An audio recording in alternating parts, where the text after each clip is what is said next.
ध्यान से देखने पर उस आदमी के सिर से रंगीन धुआं उठ रहा है जो उसकी सोच का प्रतीक था।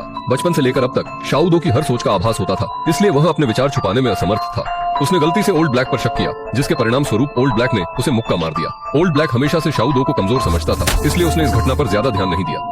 चोट से शाओ दो को बहुत दर्द हुआ, लेकिन वह गुस्सा नहीं कर सकता था क्योंकि यह स्थान पृथ्वी से लाखों प्रकाश वर्ष दूर था।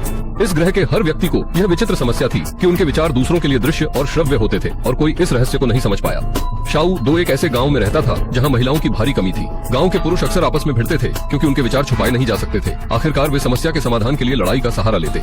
शाओ दो बहुत चतुर था और जब कोई उसे उकसाता तो वह अपने मन में एक बड़े अजगर की कल्पना करता, जिससे दूसरे लोग डरकर पीछे हट जाते। उसने इस अजीब बीमारी को अपनी सुरक्षा के हथियार के रूप में इस्तेमाल करना शुरू कर दिया। शाओ दो को गांव के प्रमुख ने सराहा। हैरानी की बात यह थी कि गांव में केवल प्रमुख के विचार दूसरों द्वारा नहीं देखे जा सकते थे और कोई नहीं जानता था कि वह क्या सोचता है। शाओ दो अक्सर सोचता कि क्यों गांव में महिलाएं नहीं हैं। प्रमुख और ओल्ड ब्लैक ने कहा कि बाहरी ग्रहवासियों ने सभी महिलाओं को मार डाला था। उसके पालक पिता सिर्फ काम करते पर कभी जवाब नहीं देते।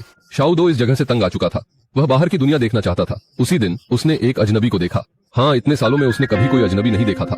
वह तेजी से दौड़कर एक दुर्घटनाग्रस्त जहाज के पास पहुंचा, लेकिन अजनबी गायब हो गया। शाओ दो इस घटना से बेहद हैरान था। इंसान चाहे छिप भी जाए, लेकिन उसके विचार छिपे नहीं रह सकते थे। जब शाओ दो गांव लौटा तो उसने इस बात की सूचना प्रमुख को दी। प्रमुख ने तुरंत लोगों को घटना स्थल पर भेजा और निष्कर्ष निकाला कि वह एक महिला हो सकती है जिसे पकड़ना जरूरी है। शाओ दो ने महसूस किया कि महिलाओं के विचार दिखते या सुनाई नहीं देते। जल्दी ही जीना को ढूंढ लिया गया। गांव के पुरुषों ने अपने विचारों को एक अवरोध के रूप में बदला और उसे कैद कर लिया, लेकिन अगले ही पल प्रमुख उस अवरोध के आर पार होकर अंदर चला गया। असल में वह धुआं मात्र कल्पना थी जो किसी को नुकसान नहीं पहुंचा सकता था। प्रमुख ने जीना का स्वागत किया और उसे गांव वापस ले आया। उसने पुरुषों की स्थिति को जीना को समझाया और बताया कि जीना एक स्पेसशिप के साथ आई थी जिसमें कई यात्री सवार थे। वह एक खोज करता थी और उसका उद्देश्य यह जांचना था कि ग्रह निवास योग्य है या नहीं। दुर्भाग्य से जहाज खराब हो गया।